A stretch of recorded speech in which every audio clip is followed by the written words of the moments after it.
racial justice, environmental justice, our values where California has made so much progress. All of those things were on the ballot this evening. And so I'm humbled and grateful to the millions and millions of Californians that exercise their fundamental right to vote and express themselves so overwhelmingly by rejecting the division, by rejecting the cynicism, by rejecting so much of the negativity that's defined our politics in this country over the course of so many years. I just think of our kids watching all of this. Nightly news, day in and day out. And I just wonder, I've got 4 young kids. Oldest about to turn 12 this weekend. And what they're growing up to. In a world where we're so divided, these kids increasingly fearful, isolated, disconnected. And we're teaching them that. And it doesn't have to be that way.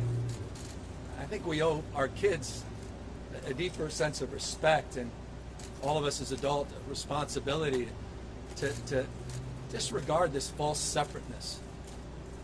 We're so much more in common as a state and a nation than we give ourselves credit for. I've been all over the state of California over the last many years, but notably the last 9 months. Conservative parts of the state, progressive parts of the state, folks that I know were going to vote no, and votes that I knew were going to vote yes on this recall, and turned out to do just that. But one thing that's universal, everybody wants to be respected. Everyone wants to feel some connection to one another. We all certainly in this pandemic want to feel safe, protected. And those are universal values. And I think about just in the last few days, and the former president put out saying this election was rigged. Democracy is not a football. You don't throw it around. It's more like a, antique vase. You can drop it and smash it in a million different pieces. And that's what we're capable of doing if we don't stand up to meet the moment and push back. I said this many, many times on the campaign trail. We may have defeated Trump, but Trumpism is not dead in this country. The big lie, January 6th insurrection, all the voting suppression efforts that are happening all across this country, what's happening, the assault on fundamental rights, constitutionally protected rights of women and girls. There's a remarkable moment in our nation's history.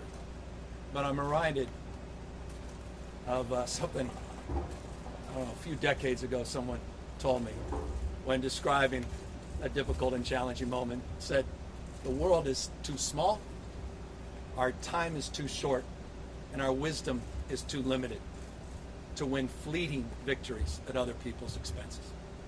And he went on to say, we must all triumph together. So in that spirit of recognizing and reconciling this moment and trying to understand what's going on, not just here in this state, but all across the United States of America, I just want to say this.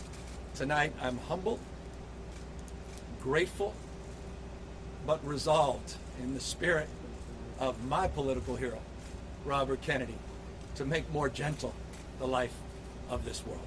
Thank you all very much, and thank you to 40 million Americans, 40 million Californians, and thank you for rejecting this recall. Good night, everybody. Governor, besides yourself, did the president win tonight? Did Anthony Fauci win tonight? Nathan, you answer that.